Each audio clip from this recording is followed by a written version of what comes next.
নমস্কার, ঘরোয়া কথার আরেকটি নতুন ব্লগে আপনাদের সবাইকে স্বাগত জানাই। আপনারা সবাই নিশ্চয়ই খুব ভালো আছেন, আমরাও খুব ভালো আছি। আজকে শনিবার, সকাল এখন ওই 8:30টার মতো বাজে।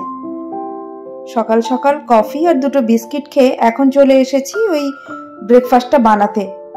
আজকে বানাবো আলু দিয়ে লাল ছোলা দিয়ে তরকারি, একটু ঝালঝাল করেই বানাবো, কারণ মাম্মাকে ওর প্রিয় ব্রেকফাস্ট বানিয়ে দিয়েছি, ব্রেড, চকলেট সস আর কলা কেক চাকা চাকা করে স্যান্ডউইচ মতো। আর ও তো একদম ঝাল খেতে পছন্দ করে না, আর আমার আবার এই মিষ্টি জাতীয় খাবার খেয়ে খেয়ে আর ভালোই লাগছে না খেতে। সারাক্ষণ ওই bread jam, bread butter, bread chocolate sauce, না হলে কর্নফ্লেক্স, বাপরে আর পারছি না, ওটস, উফ অসহ্য হয়ে গেছে। তাই ভাবছি আজকে একদম ঝাল দিয়ে তরকারিটা বানাবো। আমি এখানে একটা জিনিস ভীষণ মিস করছি, কি বলুন তো, মুড়ি। উফ, মানে কতদিন যে মুড়ি খাইনি। এখানে খুব একটা বেশি ইন্ডিয়ান স্টোর নেই, তবে দু একটাতে গিয়ে দেখেছি, কিন্তু মুড়ি পাইনি কোথাও। আজকে অবশ্য একটা ইন্ডিয়ান স্টোরে যাব, দেখি ওখানে গিয়ে যদি মুড়ি টুড়ি পাওয়া যায়। যদি দেখি যে ওখানে পাওয়া যাচ্ছে, 2-3টে প্যাকেট তো আমি নিয়েই আসবো। আজকে ইন্ডিয়ান স্টোরে যাচ্ছি একটা কারণে, আমার এখানে না কোনো প্রেসার কুকার নেই, এত অসুবিধে হচ্ছে রান্না বান্না করতে।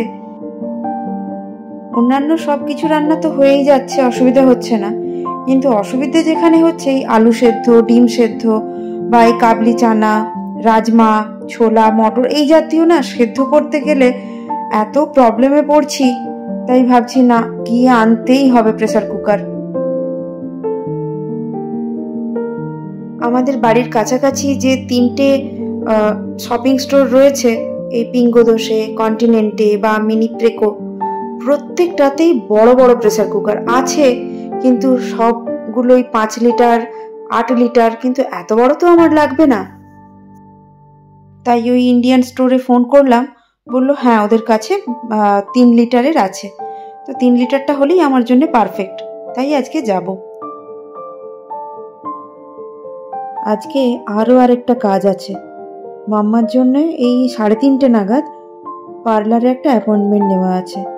তার নাকি চুল এত বড় হয়ে গেছে, সে আর পারছেই না অত বড় চুল রাখতে। এই যে কথা বলতে বলতে আমার প্রচুর ঝাল দিয়ে তরকারিটাও বানানো হয়ে গেছে। দাঁড়ান ব্রেকফাস্টটা করে নিই, তারপর লাঞ্চটা বানাতে বানাতেই 3জনে ঝটপট করে রেডি হয়ে বেরিয়ে পড়ব।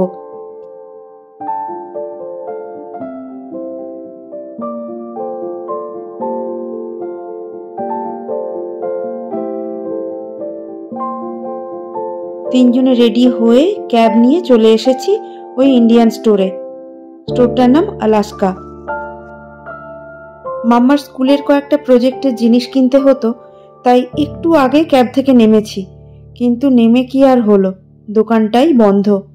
আর কি করব, হেঁটে আর এইটুকু চলে যাই, কাছাকাছি দেখাচ্ছে, ওই 100 মিটারের মতো।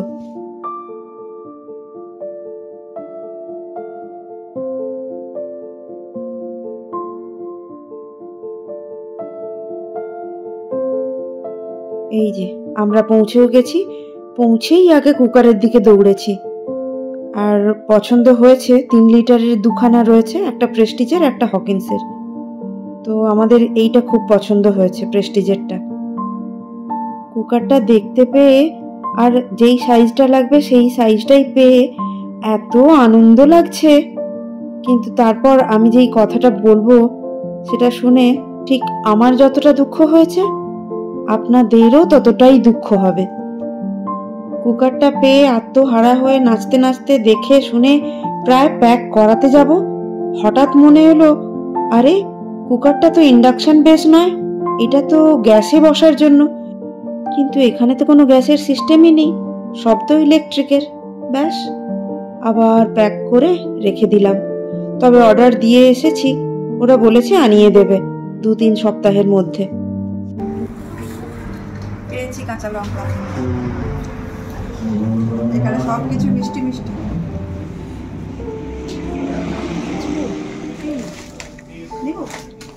হ্যাঁ, ছিঁড়ে নাও। ওইটা কি বললো?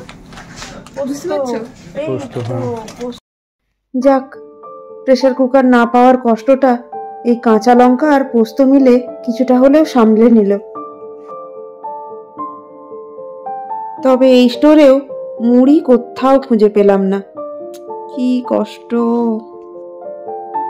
এমটিআর এর সমস্ত রেডিমেড মশলাগুলো রয়েছে, ঠিক আছে। এখানে এমডিএইচ এর সব রয়েছে, কাসুরি মেথি, এভারেস্টের মশলা সব রয়েছে। মিট মশলা, এটা মেথি, এটা মেথি,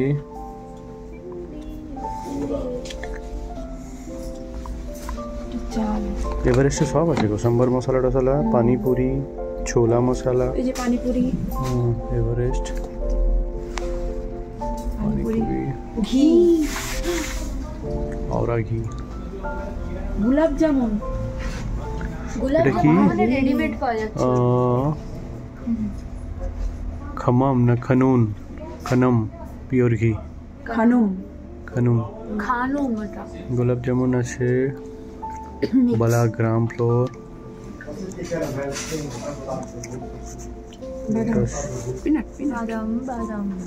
চিকেন হান্ডি মশলা, টিক্কা, শিখ কাবাব।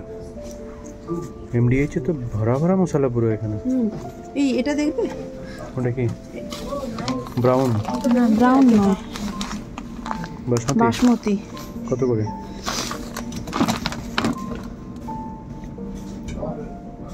কত দাম তো লেখা নেই তো।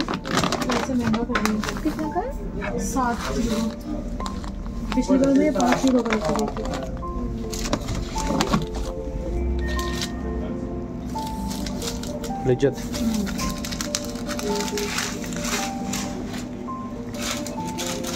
সব ভুজিয়া, হলদিরামের ভুজিয়া, আলু ভুজিয়া, ছোলা ভুজিয়া।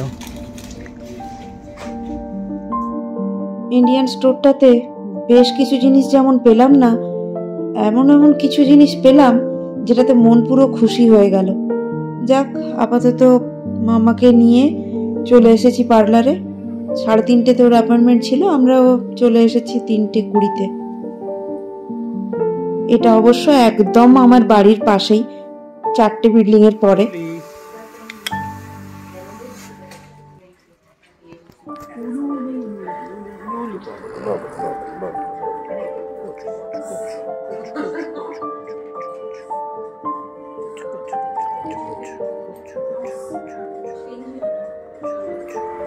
বাবা, কি আদরটাই না চলছে, আর তার বাপরে আদরও খাচ্ছে, কোনো ভয় ডর নেই।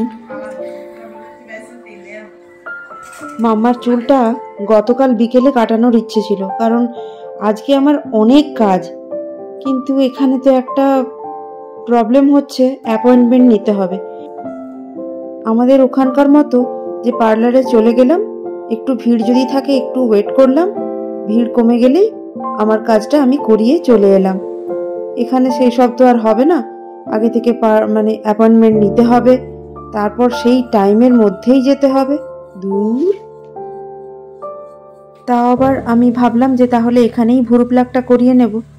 তো এখানে শুধুই চুলের কাজ হয়, ভুরু প্লাগের জন্য আবার আমাকে অন্য পার্লার দেখতে হবে, সেখানে আবার অ্যাপয়েন্টমেন্ট নিতে হলো।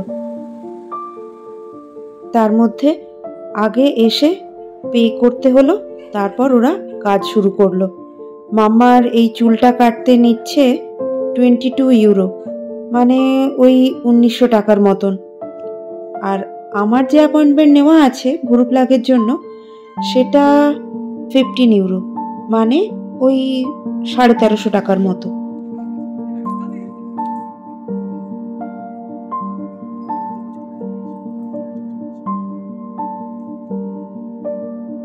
তবে যাই হোক, কেটেছে কিন্তু খুব সুন্দর করে, যেরকমটা বলা হয়েছে ঠিক সেরকম। তারপরেও আবার অনেক কিছু করেছে, ফটোশুট করে বাবা কত কাণ্ড করলো।